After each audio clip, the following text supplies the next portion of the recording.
Here, I'm fresh. I kind of used handy wipes to try to get some of the dust off.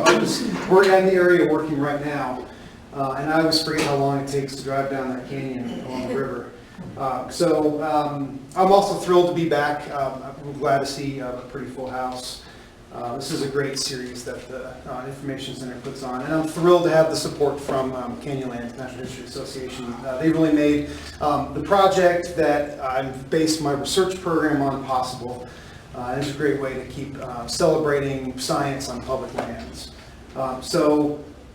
This talk is meant to be kind of an intro to paleontology, a little bit about the things that I do, a little bit of a look at furry little mammals that were running around between the legs of dinosaurs. Those of you from the area probably are familiar to a large degree with paleontology in one way or another.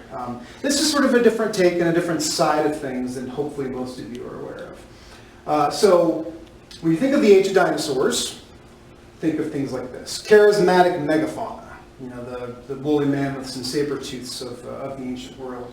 But in reality, the ancient world, the age of dinosaurs, was much more than big dinosaurs that have captured the silver screen.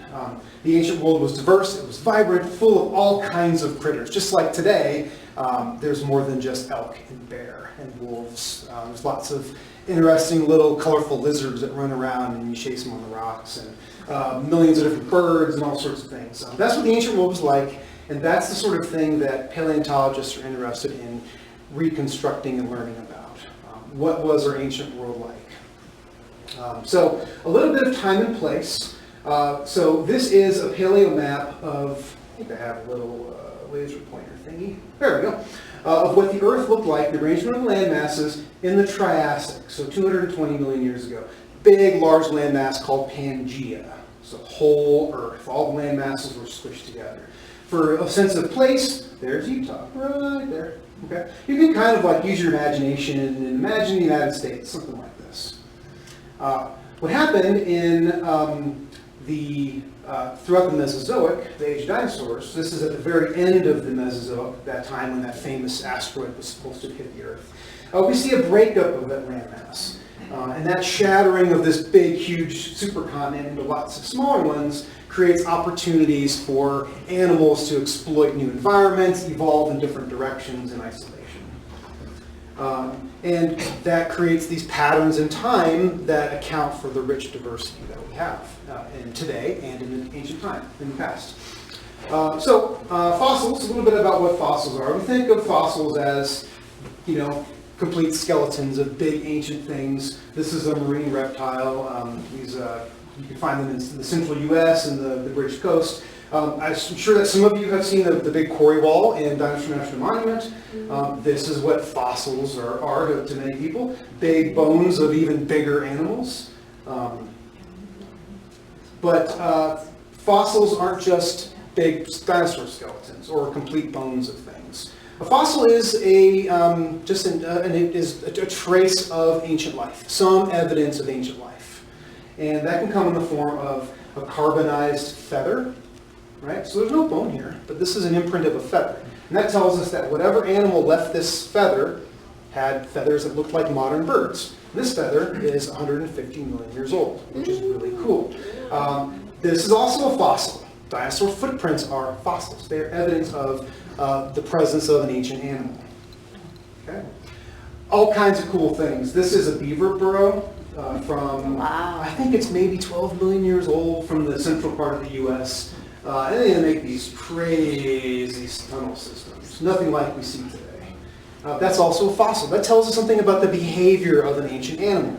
We can't get this. You could find a complete skeleton of a whole family of beavers, and you'll never know that they built burrows like that, which is really cool. And you can also find out things about what animals ate by finding fossil poo. This is always a crowd pleaser when I talk to kids. You hand around, oh, it's a fossil. Oh, it's a fossil poo. Ew. It's really a rock. But these are all things that tell us something about ancient life. Okay. Now, this is a scale. I'm kind of working you smaller and smaller, away from the big dinosaurs and more towards small things. This is what I'm interested in. There's the tip of a Tyrannosaurus tooth. Okay? That is a complete mammal tooth on the head of a pin. that is kind of the complete kind of back end of a fossil mammal skeleton, and that is my thumbnail for scale. That is the size of most mammals during the age of dinosaurs. They were little, they were retiring, scurrying around, trying not to get eaten. That's the general consensus, and it probably was pretty accurate. So, tiny fossils. You can imagine stumbling upon a giant skeleton weathering out of a hill, and that happens. But where in the world do you find little fossils? Well, so you got to go to where there are rocks, and Utah is a phenomenal place. You drive around any of the roads in the state, and you're going to see some exposed rock with almost any slice of time on the planet, which is wonderful. I'm interested in the middle part of the age of dinosaurs, the Jurassic, especially the late Jurassic. So what we do is we go to where rocks are exposed at the right age. Geologists have done all the hard work for us, mapping through their field camps, mapping the surface of the Earth. We know the age and the environment of just about any rock unit. So you match your question with the rock unit on a map, and then you just go find where those rocks are exposed. So in this case, I'm interested in the late Jurassic. These are classic exposures of Morrison Formation, these kind of purple banded rocks you can see around. And just a matter of wandering around with your eyes on the ground, looking for stuff weathering out of a hill. So in this case, I was just walking along this little drainage, and I came across a little stringer of something that didn't look quite the same as everything else. And this little stringer of little rock-looking things turned out to be a pile of bones of a skeleton weathering out of the hill, which is pretty cool. And it's just sitting there. It's been sitting there probably for hundreds of years, if not longer than that. Just nobody has been looking for it. And this is from an animal called a cenodontian. And a cenodontian, this is kind of a nasty picture, but these are really cool, like little Godzilla-looking guys. It's a super diverse, abundant group of reptiles that lived a long time ago. All that's left is the tuatara, which lives only in New Zealand. So here it is, eating some seabird because they're really biting. But there's a lot of these things around, and I found a skeleton of it weathering out of a hill. You just got to go to the right place and have the right search image. So here is, this is kind of in the Horse Mountain area in Grand Staircase National Monument. You just crawl around looking for stuff. You find something like this, weathering out of a hill. You crawl, crawl, crawl, look to where it stops, look around on the surface, see if you can find the lens these fossils are coming out of. This is often what we find. Not huge bones or complete skeletons weathering out, but hard parts of specific types of creatures are tend to be most common. So what we have here is what you might find in a hill like that. So there are fish scales from things that were kind of like a gar, along with fish teeth. This is a crocodile tooth. These are pieces of turtle shell. There's a little mammal tooth, I think, right there. But what's in common with these is hard parts. We tend to find hard parts of animals. Fossilization is a really rough process. Most parts of animals get busted up. So find all kinds of little bits of animals. And this type of work produces quite a bit of hard labor, for one thing. But it's a great way to sample an entire environment instead of just digging up a skeleton of a single animal. So when we find a layer of rock that seems to be where the fossils are coming from, we often do what's called bulk sampling. We'll take a complex, high technology like burlap feed sacks and shovels, and we will simply fill bags with rock and haul them to the truck. Sometimes it's close, sometimes it's really, really far. So I love this picture. This is kind of middle, upper Cretaceous of southern Utah. Oh my God. In the course of a day, there are times when we can amass an enormous pile of rock. And this is mostly dirt and sand and bits of things, but there's lots and lots of fossils in there too. So now here we are in eastern Montana, this particular place. We got to get this rock home to the museum in Oklahoma. That's often easier said than done. I've got lots of pictures of usually me getting the truck stuck.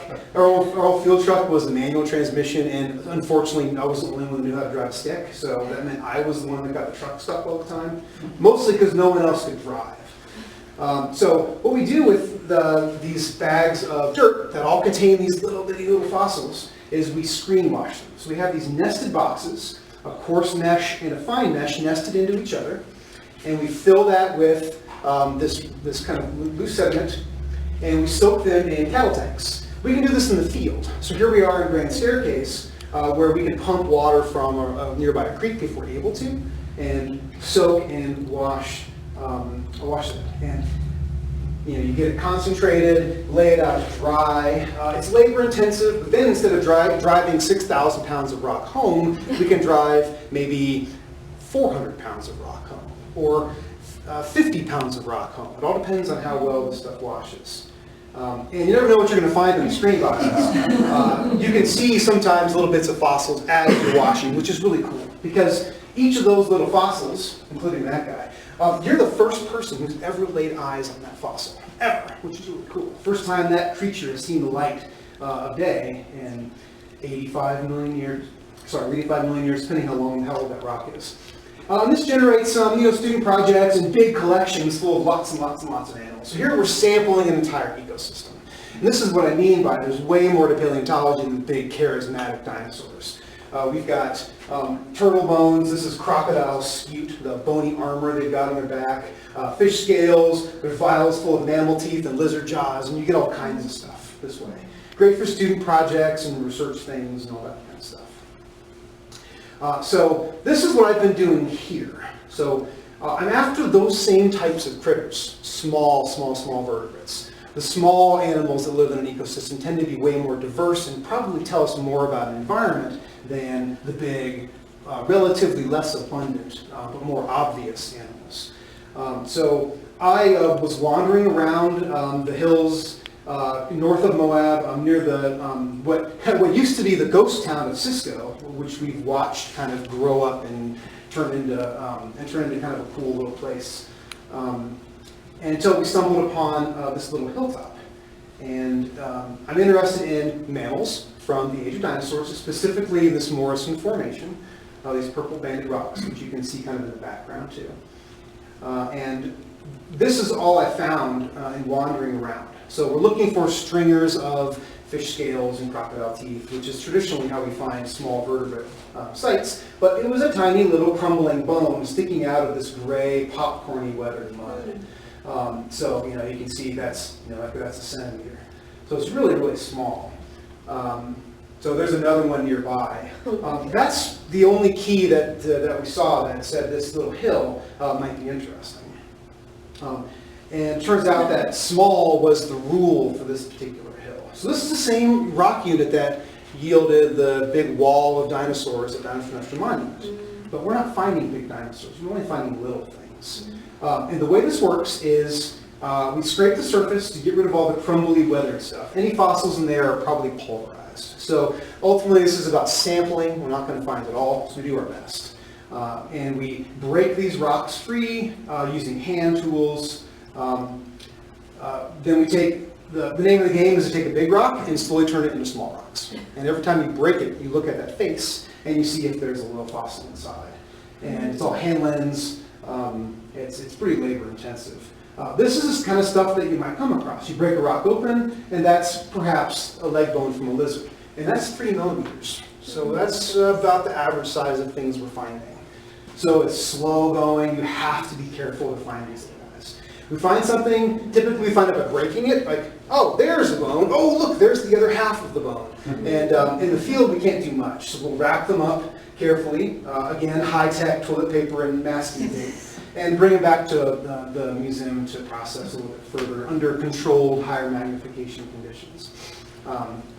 So that little dark smear right there in the rock was important enough that we thought we'd try plaster jacketing it to keep it safe, which is what you tend to see with dinosaurs. It's, this traditional thing of putting plaster, getting all messy and making this big jacket. And then you can heroically pull it out with a crane or a helicopter or something really cool. We tried this on this rock and got a chance to use a rock saw, which we brought along for this project, but didn't ultimately end up using very much. And that this little bone thingy there turned into a mammal brain case. So this we're just in the process of describing, but this is the top view of the brain case of a mammal. So it's kind of like this part of a mammal skull. Not the same animal, but that's what that turned into. It actually turned out to be a really bad idea to put plaster on this rock. It's full of those swelling clays. If anybody has driven across any muddy clay road in the backcountry and it gets wet, it's impossible because that stuff, whoop, it just swells up. And when the rock around the bone swells, what happens to the bone? Crashes. Explodes. So it actually got damaged more than it would have if we just put it in our pocket, probably. But lesson learned, that was early in the process. So other things that we found from here. So this is a mammal maxilla that actually I just published a couple of months, actually a few weeks ago. And I think I'm gonna maybe, I think I clipped that. Let's see if I can make that go. This is a little, the other thing that we'd like to do is CT scan stuff. There we go. There, it's spinning there, by the way. Okay, so I took a CT scan of this. I'll show you a little bit more about that. But we can take these fossils, and they're tiny, they're in 3 dimensions. We CT scan them, and then we can see all of their little preserved inner parts. They're far too delicate to prepare out, even by the finest needles. So this is kind of the snout area of an early mammal. Okay, so you can see upper teeth, right? That's the hard palate. The nose would be over here someplace. That's the cheekbone, the orbit, eye socket is right here. And that's 5 millimeters. That's how big that is. And it's preserved beautifully. Very, very delicate. So this is what we can do with CT scanning, and I'm making a lot of headway and really cool finds, not just with the fossils themselves, but what we can draw from the fossils. So this is a kind of crushed up, not too great looking skull. This is not from this locality, this is just an example. And you CT scan it, and you can do things like, I wonder what the brain looked like in a fossil mammal. Well, we CT scan it, and we can extract the contents of the brain case from a fossil mammal and kind of digitally subtract it out, and that's what the brain looked like in this animal. So now we know something about, not what they were thinking, but maybe about how they were going about their world. This is the part in the front that's responsible for processing smelling, the olfactory bulbs. We have that we can see little bits of some of the nerves that control the muscles of the jaw and sensory to the face. All kinds of stuff is becoming accessible with CT scanning. And another thing that we're finding a lot of at this locality are little bits of the ear region of early mammals. So this is obviously not a fossil, it's just a little example here. This is a deer, but this is the ear region of a deer. Okay? This is a fossil deer that's similar. But the ear region of mammals is this bone called a petrosal. It's called petrous, petrosal, petrology, petrified. It means rock. It's a super, super dense bone. And what's really great about the petrosal is it preserves the delicate little membranous-filled spaces that contain your organ of hearing and your organs of balance. So this is a fossil. Okay, and you can CT scan it, and you can subtract out, fill in the little spaces. This is the cochlea that this animal used to hear. These are the delicate semicircular canals that helped it determine its position in space. These things are all great, but like, why do we really care about all these things? First and foremost, we're trying to put fossil mammals in a context, build a family tree. So we can not only understand where these fossil mammals fit, but understand the origin of some of the traits that made living mammals so successful. And things like finding teeth, finding ear regions, every little nook and cranny and bump on a tooth or on a skull has a name and has information. So we can track how these cusps on a tooth, or how some of the processes or holes for blood vessels change from one mammal to another, and say something about how these things are related to each other, and how things like chewing and food processing and diet, how senses of hearing, how those things have changed through time, and sort of build a picture of how mammals were able to survive during the age of dinosaurs and ultimately proliferate and lead to cool things like elephants and people. Okay? The only way we have any idea what ancient animals look like is through fossils. They are hard data points that show us something about the ancient past. They also anchor a particular shape or change to a point in time. So we know when in time that feature appeared. And if we have that feature in different parts of the family tree at different points in time, that tells us something about either the relationships of those animals, or do they share that feature, or did that feature evolve a bunch of different times? And that tells us something about how these, the trajectory of these features in the past. So this is a messy example of a family tree of mammals, of fossil mammals.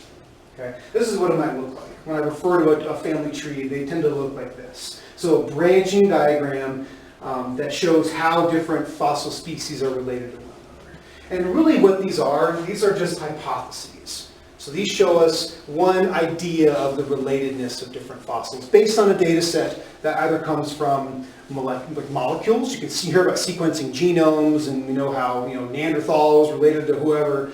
We can do that with mammals too and get a sense for how mammals are related. Not a lot of genes in these fossils, so we can use all of those little features of the skeletons to determine how these things are probably related. And there are all kinds of features that are characteristic of mammals now, but were not as characteristic. Things in early mammals were much more reptilian. So we can see how those features that are so mammal-like now, how they became that way from a relatively reptilian start. So things like your inner ear that you're using here right now is coiled 2.5 times on itself. A coiled cochlea is unique to mammals. Some birds have one too, but it coils the other way, and it came about totally separately. Only mammals have a coiled cochlea. We can see that cochlea coil in mammalian history. It starts off as this little prong, kind of like what you might see in a lizard or a crocodile, and we find mammals where their cochlea is longer, it gets hook-shaped, and eventually coils. And we can see how at the same time, your little ear bones you're also using here with, and I'll show you more about this later, kind of follow the same trajectory. These are characteristic mammal features. There's things about the skeleton too. We've got these really cool shoulder girdles that let us have really mobile upper limbs. That's something that we can see change through time as well. So the majority of what we think of as mammals today are what are called placental mammals. So mammals that not are unique in having a placenta, because marsupials, like the opossum, they have a placenta too, it's just built differently. Most mammals today are what we call placental mammals. Okay? There are also a much less diverse but no less interesting group of mammals called marsupials. And you think of marsupials as kangaroos, the little joey sticks his head out of the pouch, and they're really cute. They start off life much less cute. These little fleshy jelly beans that do this amazing thing. They're born super premature, except for their arms and their mouth. They're built to climb and then latch onto a teat, and then they finish growing in the pouch, which is a really cool thing. Those are marsupials. And then perhaps the most interesting but rarest of all are monotremes, and I'll show you those in a minute. So, examples of placentals, tremendous diversity. This is most of what we think of as mammals, or placental mammals. If you think of a mammal, you're probably thinking of a placental mammal, including yourself. Now, the Mesozoic, the age of dinosaurs, we see this origin of modern groups like placental mammals and marsupial mammals. They show up during the age of dinosaurs. And when they first appear, at least as far as we know, this is an ever-changing picture, they were kind of generalized little mousy, shrew-like, crawling, maybe climbing animals that were relatively generalized. Probably ate bugs. They're never really any bigger than about that. Maybe with a tail about like that. So they're really small animals. Now, this thing here we know is not just a placental, okay, because we can look at it carefully, but at first glance, if you're splitting rocks, oh, it's a skeleton. Is it a lizard? Is it a little dinosaur? So that's fur impressions around the outside of this animal. So only mammals have fur. So we know that's a mammal. Marsupials today, much less diverse, but pretty cool. So there's the native habitat of the Virginia opossum, and we have all best Tasmanian devil. There's tiny things. This is like a little bitty mouse opossum. There's all kinds of cool stuff that marsupials do. In the Mesozoic, marsupials were actually a little bit more abundant and a little bit more diverse than placental mammals. That will go on to change during the age of mammals. So most of them probably looked like an opossum of some kind, little bitty ones, some a little bit bigger, but we also have these otter-sized opossum, or otter-sized marsupials that probably like ate clams and behaved like an otter, and were much bigger. And by bigger, I mean maybe that big. That's really big. Now monotremes. Monotremes are super cool. There's only 2 groups of these things alive today. There's Perry the platypus, duck-billed platypus, and then there's two groups of echidnas, which are spiny anteaters. These are restricted to Australia and some of the areas around Australia. And they've got a lot of primitive features about them. So this is a platypus skeleton. So the male platypus has a venomous spur that it uses in combat, and it's supposed to hurt a whole lot if you get spurred by one of these things. It turns out that a venomous heel spur is something that we find in early fossil mammals too. So it could be that having a heel spur with venom might be a primitive feature of all mammals, and we've since lost it along the way. They also have a really primitive shoulder girdle. The skeleton of monotremes alive today tells a lot about the evolution of early mammals. They are sort of this, you think of them as like a living fossil. They're actually incredibly specialized, but their skeleton has a lot of these little hidden nuggets of ancient anatomy that we see only in the deep fossil record. None of this stuff is found in the other groups of living mammals. And these help us a lot with interpreting what we find in fossils. So the other cool thing about monotremes is they lay eggs. They're the only group of mammals alive today that lays eggs. They're not in the egg for very long, and they have kind of the same sort of trajectory after that as a marsupial. They hatch very, very prematurely, this little leathery egg, which is really, really cool. Because monotremes have these skeletal features that we find in fossil mammals, it's likely that other things about monotremes were found in fossil mammals. It could be that laying eggs was a generalized thing that all mammals did. And it wasn't until placentals and marsupials came along that we lost this egg business. Then they have these adorable little babies. Monotremes don't have nipples or teats. Instead, they have like a patch on the female's belly that kind of oozes milk, because milk glands, mammary glands, are derived from sweat glands. So they would have little pores that would have oozed milk, and then the little babies would have just lapped it up. And that's what they look like, and they're really, really cute. So that's baby echidna and baby platypus. I know you all want to hold one. So monotremes today don't have any teeth. They have this horny bill. And teeth are one of the things we find the most of in fossils, because the enamel in your teeth is the hardest part of your body. So it's the thing that's most likely to survive fossilization. And mammals chew. Might seem kind of an obvious thing, but have you ever seen like a bird chew? Have you ever seen a lizard chew? You ever see a fish chew? I mean, only mammals chew. And we use these teeth, and they fit together precisely. And we only have one set, so take care of your teeth. So they're not only abundant as fossils, but they're really, really distinctive too. So we know a lot about the platypus skeleton, but living monotremes have no teeth. They tell us nothing about the relationship of a fossil that only has teeth. Well, is that a monotreme? I don't know. Modern monotremes don't have teeth. But that's where paleontology kicks in. And a couple of decades ago in Australia, they found a dead ringer of a modern platypus, but it's got teeth, which was super, super helpful. So we know that the modern platypus lost teeth at some point during its evolution, but because we now have a fossil platypus with teeth, it's 15 million years old, which is not terribly old, but it gets us somewhere back in time. Then we can do things like take other fossils from Australia that, boy, I bet that's a monotreme, and then we can actually compare its teeth. And the teeth of some of these fossils look an awful lot like the teeth of a toothed platypus. So it helps us kind of fill in some of these really important gaps in our understanding of the evolution of these groups. So this helps us understand that monotremes go at least back, in the form of a platypus probably, at least back to 110 million years. Okay? So, now, monotremes today are found only in the southern hemisphere.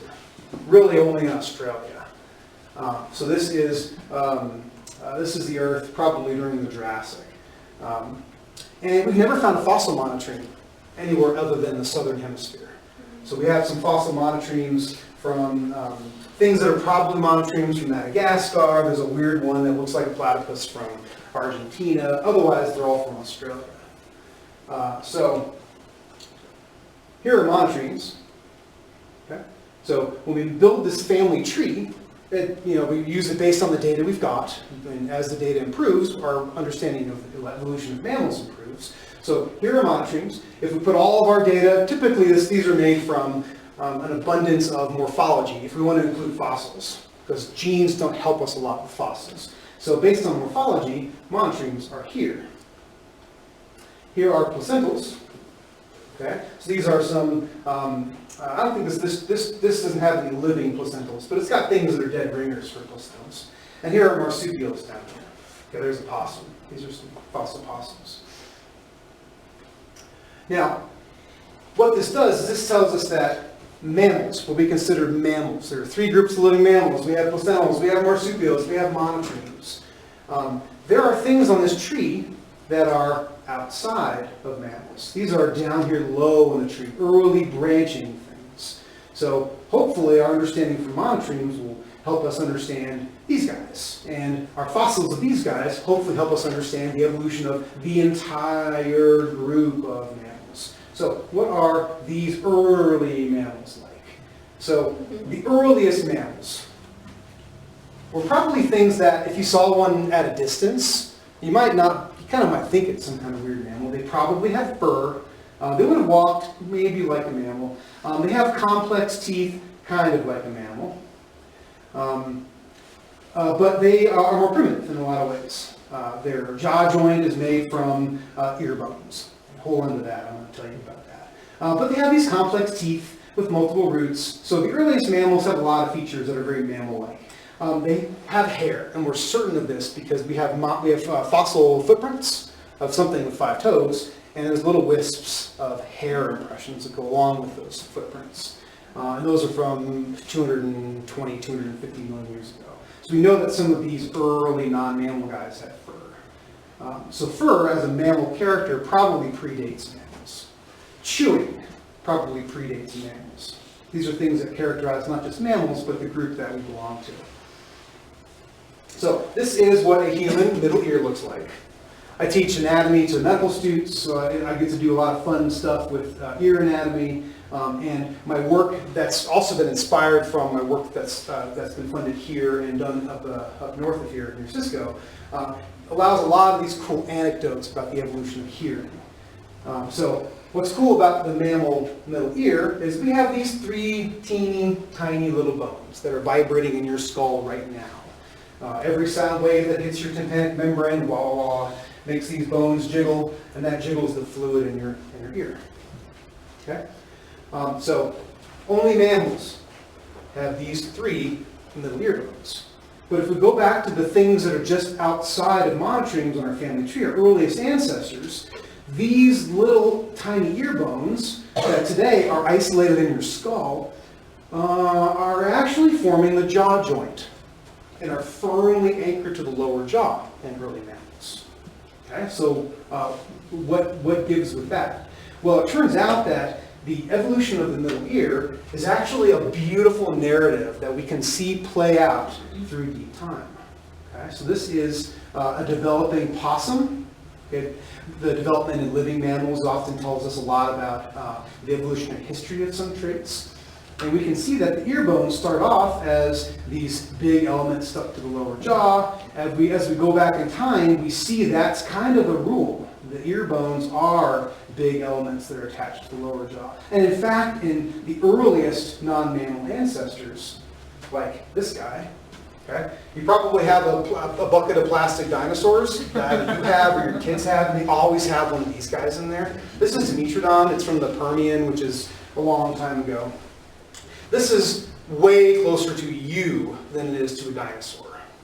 Okay, so this is not a dinosaur. It's actually an early stem line mammal. It's not a mammal, but it's on the mammal line, which is bizarre. I could have come from that thing. But it's got a lot of features of its skull that put it on the path that lead to mammals. But we can see the change in ear bones from the jaw in a big, heavy lizard-like thing to the tiny bones that are attached to the jaw in a living possum. Okay, I'm going to click again. This is a capture from a documentary on PBS. Remember a few years ago? Where's my cursor? There it is. And what I want you to do is look at here. This is a developing possum. That's its middle ear. See how big those bones are and how well attached to the jaw they are? As the animal develops, those little ear bones detach from the jaw and then float off. Wow. And then become isolated. So we can see this happen in the development of a possum. And we know now that the tiny ear bones that we have in our skull for hearing, at some point in our development and also in deep time, anchored the lower jaw. So the same bones that attach the jaw of the T-Rex to its skull are the ones you are using to hear right now, which is really cool. So this is a study that was done using the same sort of early development in Marsupials. And the bones that are homologous or the same are color-coded. So here's the ear in a kangaroo, here's the ear in a lizard. Big, huge jaw bones with a little vibratory element that drives the brain waves. Okay? In a newborn possum, we see big, heavy ear bones attached to the jaw, and we have fossils that look just like this. This is a stem line, early non-mammal ancestor with big, heavy ear bones attached to the jaw. And this is where modern mammals and development can tie into really cool techniques in fossils to tell these really cool stories about how some of these classic features of mammals came about. Okay? I'm going to introduce another group of early non-mammal ancestors. There won't be a quiz in any of the names, I promise. These guys were abundant in the Morrison. I've not found any of them in this core yet. These are called dopodonts. They're really abundant, and they did a lot of really cool things. We know some of them climbed, long tails with long claws. Some of them probably dug around like a shrew or a mole. They've got heavy forelimbs for burrowing. They have these really complex teeth, and they probably chewed in a way that's very, very modern in a very, very primitive animal. They also have this heavy, primitive set of ear bones, and their ecology doesn't really stop there. This was the group that seems to have experimented with ecology quite a bit. So this is a fossil of one of these animals from the Jurassic of China, and its tail bones. Vertebrae are vertebrae. The spine is a spine, but the tail bones are broad and flat, and it too has a halo of fur around it. Those broad, flat tail bones are just like what you see in a beaver or in a river otter. So this is an animal with nothing to do with modern river otters or beavers, but it probably behaved just like one. And we can guess this from the shape of its tail bones, which we don't see in any other early mammal. So these things are doing modern weird mammal things in a time way before anybody else had thought about it. Okay, so I'm going to depart from these early things. And here's Monotremes, earliest, kind of most primitive group of living mammals. Here are Placentals and Marsupials. There's actually a lot of these dudes that are in between, that are more advanced than Monotremes, but not quite as modern as these living groups. And there's a ton of them. And this is a lot of the kind of things that we find in the Morrison. So there's a group called Triconodonts. These were the largest Mesozoic mammal predators. They have these teeth that are built for chopping up other animals. There's heavy cusps, heavy jaws, lots of sharp crests, and they got pretty big.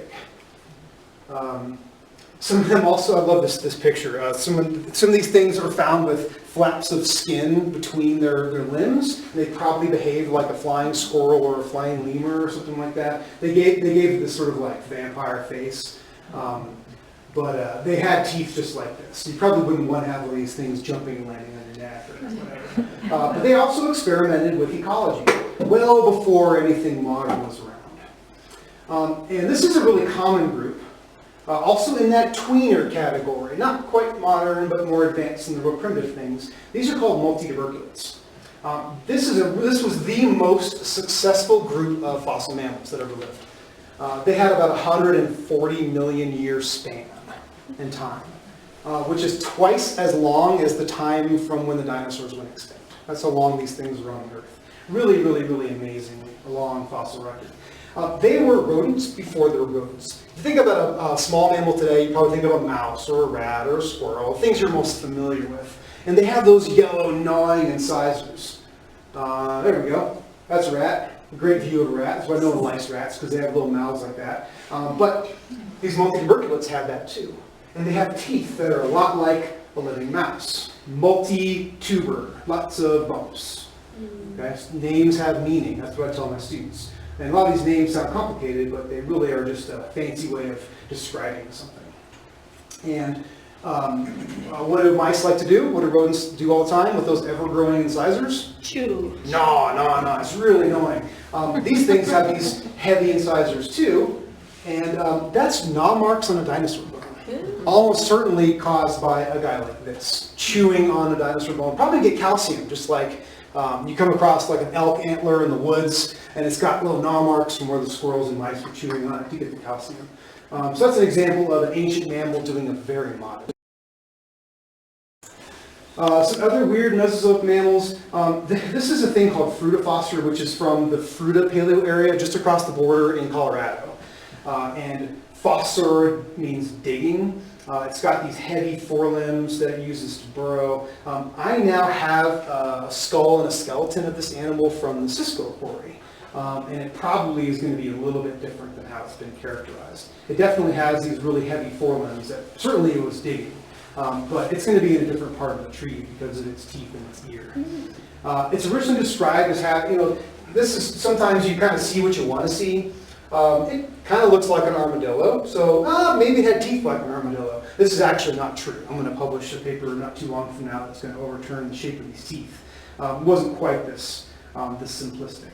And that's sort of an open line of research. But it may have had armadillo-like teeth, but it's probably a bit more complicated than that. There are other things that have these big cheek phalanges that don't look like anything else alive today. This is a big animal from Madagascar, like a skull about yay big, which for the Mesozoic is really big. Has teeth like this, which looks sort of like a horse or something like that. Something that's nothing like anything alive. We don't know what to do with some of these mammals. We just don't have enough information about them. So some of those things in the middle of the tree float around as we get new information. What we do know is that during the Mesozoic, before we had any semblances of the origin of living mammals, these primitive groups were doing all kinds of modern-like things. We of course have many that just sort of run around on tree stumps and chase bugs. But we had some that were probably fossorial, that dug underground. We know we had some that swim with heavy tails. Some of them got pretty big. We got tree climbers, we've got gliding things. A lot of examples of ecology. Now, still, most mammals were small and probably tasted pretty good to early dinosaurs. Okay? This is a skeleton of a small theropod dinosaur, one of these little like raptor things running around. Probably the size of a chicken, so a real little guy. But we found in its belly, in the belly of the dinosaur, lower jaws from two different types of mammals. They found in the belly of this dinosaur. So that's as best as we can get direct evidence that this dinosaur preyed on early mammals, which we'd expect. Nowadays, hawks eat mice. It's kind of the same thing. Birds are dinosaurs. That's an important takeaway. This talk is about mammals, but that's another important fun fact. We know that this guy ate little mammals. Mammals were almost all really small, with a few exceptions. So this is a mammal called Rapenomamus. It's from China. It's one of those triconodonts with the big spiky teeth. And it was about as big as Mesozoic mammals got. And that it means it's about the size of a badger. A badger is an enormous early mammal. And in the belly of this badger-sized mammal, we've got little bones of a baby dinosaur. Take that. So occasionally they flip the tables and we have evidence of a mammal preying on dinosaurs. It probably was raiding a nest, so it wasn't maybe as dramatic, but it's fun to think that it, duked it out with some little dinosaur and wolfed it down. So this goes to show that this is just a lot of cool things that we learn about the ancient world that were only available from fossils. Ultimately, at the end of the day, mammals got the last laugh in many ways.